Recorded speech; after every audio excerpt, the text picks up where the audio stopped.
నమస్తే, welcome to Leo. మనతో ఉన్నారు సీనియర్ జర్నలిస్ట్ హేమసుందర్ గారు. సార్ నమస్తే.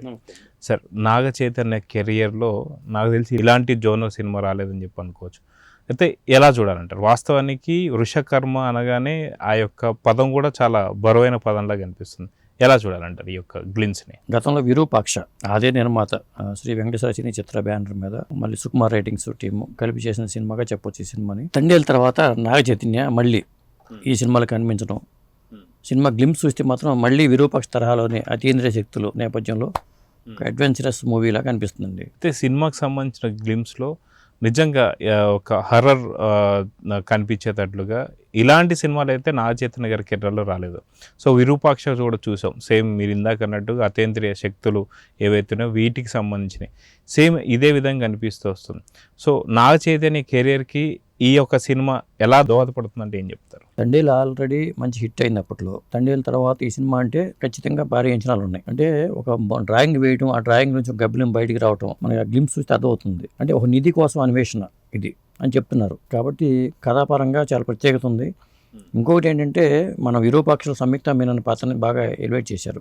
ఇందులో కూడా మన మీనాక్షి చౌదరి హీరోయిన్, మరి ఆ పాత్ర ఎలా ఉండబోతుంది, ఏమిటి నిధి అన్వేషణలో నాగ చైతన్య ఇబ్బందులు ఎదుర్కొన్న ఇబ్బందులు ఏంటి, బహుశా ఈ తరహా కథ అయి ఉంటుంది నేను అనుకోవటం.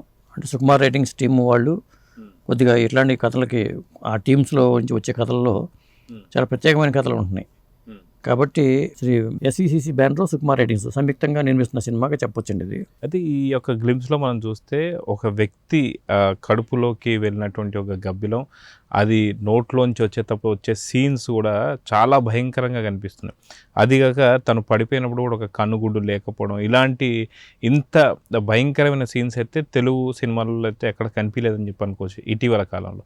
సో ఆ సీన్స్ మీకు ఎలా కట్టుకున్నాయంటే ఏం చెప్పి? అంటే కార్తికేయ సినిమా హిట్ అయిన తర్వాత ఇలాంటి సినిమాలన్నీ పాన్ ఇండియా వైజ్గా జనం యాక్సెప్ట్ చేస్తున్నారు. కాబట్టి అందువల్లే విఎఫ్ఎక్స్ మీద ఫోకస్ పెట్టి సినిమాలు చేస్తున్నారని చెప్పుకోవచ్చు. ఖచ్చితంగా ఈ సినిమాని పాన్ ఇండియా భాషలో రిలీజ్ చేస్తారు కాబట్టి కథాపరంగా విరూపాక్షకి మంచి కలెక్షన్స్ బాగా వచ్చినాయి అప్పట్లో. కాబట్టి ఈసారి నాగ చైతన్యతో వాళ్ళు ఆ టీం టైప్ అయింది. ఖచ్చితంగా ఇది మళ్ళీ నాగ చైతన్యకు బెస్ట్ సినిమా అయ్యే అవకాశాలు ఉన్నాయి. పాన్ ఇండియా మార్కెట్లోకి నిఖిల్కి ఎట్లా పేరు వచ్చిందో కార్తికేయ ద్వారా, పాన్ ఇండియా మార్కెట్లో నాగ చైతన్య కూడా అలాంటి పేరే రావడానికి అవకాశం అయితే ఉంది.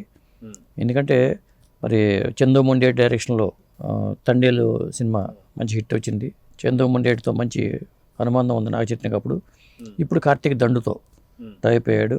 మరి కార్తీక్ దండు కూడా మరి విరూపాక్ష తర్వాత మళ్ళీ ఇదే తరహా కథను తీసుకోవడం, ఆ కథలో మరి గ్లిమ్స్ చూసుకుంటే ఇలాంటి ఎలిమెంట్స్ అన్ని ఎక్కువ ఉండటం, ఒక నిధి కోసం సాగే అన్వేషణలాగా ఈ కథను మలచడం కానీ ఇంట్రెస్ట్ పెరిగింది సినిమా మీద. సో మ్యూజిక్ ఎలా అనిపించింది? ఎందుకంటే ఇలాంటి హర్రర్ జోనర్ ఏదైతే సినిమాలు వస్తాయో ఈ సినిమాలకు మ్యూజిక్కే మెయిన్గా బ్యాక్గ్రౌండ్ స్కోర్ అయితే చాలా బాగుందని చెప్పొచ్చు.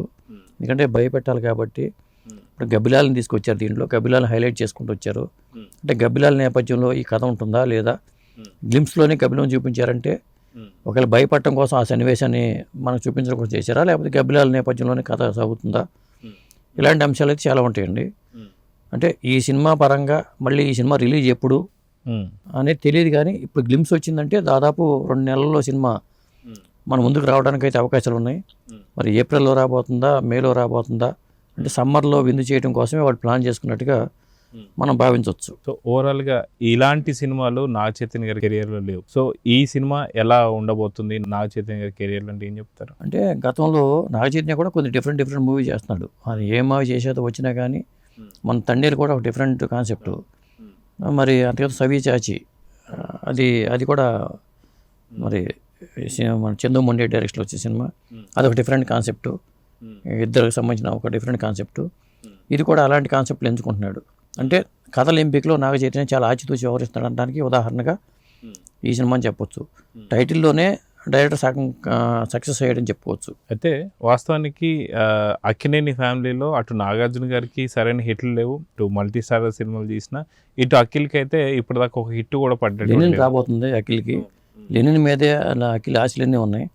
మొత్తంగా అన్నదమ్ములు మరి ఒకరు లెనిన్ గాను ఇంకొకరు వృషకర్మతో ఢీకొనబోతున్నారు. చూడాలి ఏం జరుగుతుంది అనేది. సో చూద్దాం సార్. మొత్తానికి అక్కినేని వారికి మళ్ళీ ఒక హిట్ అయితే రాబోతుందని చెప్పి గ్లిమ్స్ అయితే చెప్పేస్తుంది. సో చూద్దాం జరగబోతుందో. నమస్తే. నమస్తే అండి.